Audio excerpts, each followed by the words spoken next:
प्यारे बच्चों नमस्कार। मैं अंकित दुबे आपका स्वागत करता हूं अपने YouTube channel smart study by Ankit पर।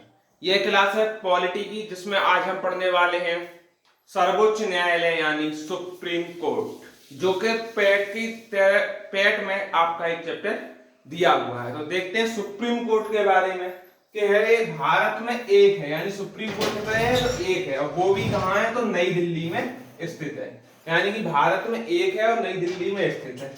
कलकत्ता में पहले सुप्रीम कोर्ट की स्थापना हुई थी 1774 में, 1773 के रेगुलेटिंग एक्ट से। 1773 का एक्ट आया और उसी से 1774 में सुप्रीम कोर्ट की स्थापना हो जाती है। आगे कह रहे हैं कि इसके मुख्य न्यायाधीश एलिजा इम्पे थे। कौन थे? Elijah Impey. कब? जब पहले की बात है। 1935 के भारत शासन अधिनियम के अनुसार 1937 में संघीय न्यायालय की स्थापना हुई। 1937 में किसकी स्थापना हो गई? संघीय न्यायालय की। और 1950 में ही संघीय न्यायालय को सुप्रीम कोर्ट का नाम दिया गया। यानी 1950 में संघीय न्यायालय 1937 में बना था, उसको सुप्रीम कोर्ट नाम दिया गया। और वर्तमान में इसके मुख्य न्यायाधीश की बात करें तो डी वाई चंद्रचूड़ जी हैं। कौन है? D Y Chandrachud. अब चलते हैं आगे, क्या क्या सुप्रीम कोर्ट में हमें जानना चाहिए, सब चीज हम देखते चलते हैं। अब बात करते हैं आर्टिकल नंबर 124 की। यानी 124 से ही सुप्रीम कोर्ट का प्रोग्राम स्टार्ट होता है। तो 124 कहता है कि भारत का एक सर्वोच्च न्यायालय होगा जो मुख्य न्यायाधीश और अन्य न्यायाधीश से मिलकर बना होगा। क्या केवल 124 में इतनी बात है? नहीं। अब ये भी जानकारी रखनी है कि कितने मुख्य न्यायाधीश होंगे और कितने अन्य न्यायाधीश कितने होंगे। तो जब बना था ये, उस टाइम पर एक मुख्य न्यायाधीश और 7 अन्य न्यायाधीश थे। लेकिन वर्तमान में एक मुख्य न्यायाधीश के साथ 33 अन्य न्यायाधीश हैं। कितने? एक मुख्य न्यायाधीश के साथ 33 अन्य न्यायाधीश हैं। क्या? आर्टिकल 124 का फर्स्ट। ठीक, इस बात को नोट करना है।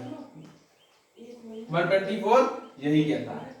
124 का 2 की बात कर लेते हैं कि सुप्रीम कोर्ट के न्यायाधीश की नियुक्ति राष्ट्रपति करता है, चाहे मुख्य न्यायाधीश हो चाहे अतिरिक्त न्यायाधीश हो। कौन करेगा? तो राष्ट्रपति ही करता है। अब बात कर लेते हैं कोलिजियस व्यवस्था से होती है इन जजों की नियुक्ति। कोलिजियस व्यवस्था क्या है? यह व्यवस्था 1993 में शुरू हुई थी। इस व्यवस्था में जजों की संख्या 5 होती है। कितने जज होते हैं? 5। लेकिन सबसे बड़ी बेंच जो थी वो 13 जजों की थी। केशवानंद भारती बनाम केरल राज्य मुकदमा। कौन सा? केशवानंद भारती बाग केरल राज्य मुकदमा। ये आप लोग याद रखेंगे। अब चलते हैं अगले आर्टिकल पर। 124 के 2 में एक और चीज दी हुई है कि सुप्रीम कोर्ट के जज बनने की योग्यता। सुप्रीम कोर्ट का जज कैसे बना जाता है इसके बारे में विस्तार से दिया हुआ है। क्या? उसे 5 वर्ष का अनुभव हो हाई कोर्ट के जज के रूप में। किसके रूप में? हाई कोर्ट का जज रह चुका हो 5 वर्ष तक। ठीक, पहली योग्यता। दूसरा, उसे 10 वर्ष वकालत की हो गई, यानी 10 वर्ष वकील के रूप में रह चुका हो। ये हो गई दूसरी योग्यता।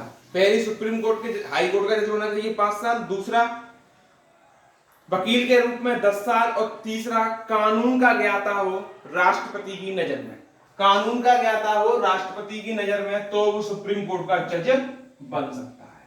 ये आर्टिकल 124 का 2 कहता है। आर्टिकल 124 का 6 क्या कहता है कि सुप्रीम कोर्ट के जजों को शपथ कौन दिलाता है? तो सुप्रीम कोर्ट के जजों को शपथ भारत के राष्ट्रपति दिलाते हैं। ठीक, ये चीज भी आप नोट कर लेंगे। अब चलते हैं और क्या क्या है सुप्रीम कोर्ट के बारे में, डिटेल्स वाइज देखते चलते हैं। अब बात करते हैं आर्टिकल 124 का 1, यानी कि सुप्रीम कोर्ट के जज अपना इस्तीफा राष्ट्रपति को देते हैं। जो भी सुप्रीम कोर्ट के जज हैं वो मुख्य न्यायाधीश को इस्तीफा ना देते हुए कहां देते हैं? तो राष्ट्रपति को अपना इस्तीफा सौंपते हैं।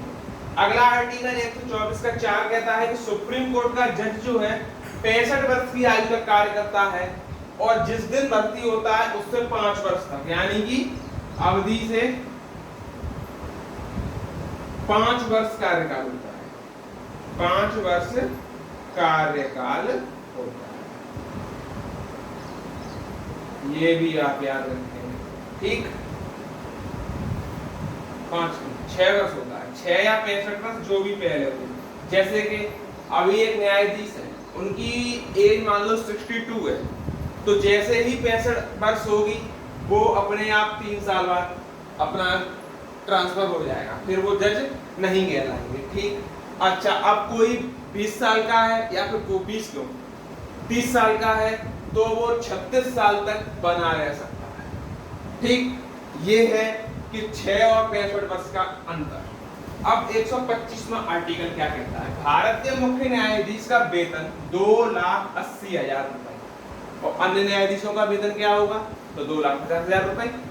कहां से मिलता है?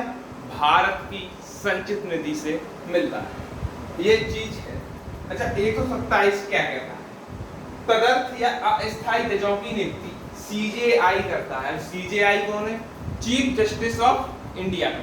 ठीक, जब सुप्रीम कोर्ट के कोरम में जजों की कमी हो जाए, इसको एक तरीके से समझते हैं, जैसे मान लो हमारे सुप्रीम कोर्ट में एक न्यायाधीश और 33 अन्य न्यायाधीश हैं। ठीक, अभी मान के चलते हैं कि एक न्यायाधीश ने इस्तीफा दे दिया, अब रह गए 32। जरूरत पड़ी एक अतिरिक्त न्यायाधीश को लाने के लिए, तो उसी को बोलते हैं तदर्थ न्यायाधीश या अस्थायी जज। तो एक की नियुक्ति होती है क्योंकि ज्यादा कोरम खाली होने ही नहीं देता। ठीक, इसे ही कहते हैं क्या है? अस्थायी जज, जो कौन करता है? सीजेआई।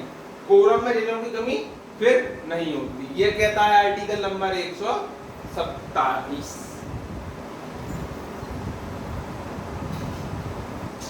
तो हम लोग आज इतने आर्टिकल पढ़ चुके हैं।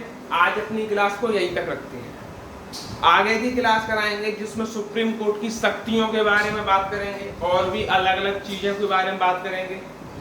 ठीक, तो जो भी साथी नए हैं वो चैनल को लाइक कर लें, शेयर कर लें, सब्सक्राइब कर लें और हमारे चैनल से जल्दी जुड़ें, जिससे कि आपकी पॉलिटी में 5 में 5 नंबर पूरे प्राप्त करे जा सके, वो भी बिना किसी दुविधा। तो जैसी वीडियो लगी हो कमेंट में अपनी राय जरूर दें। धन्यवाद।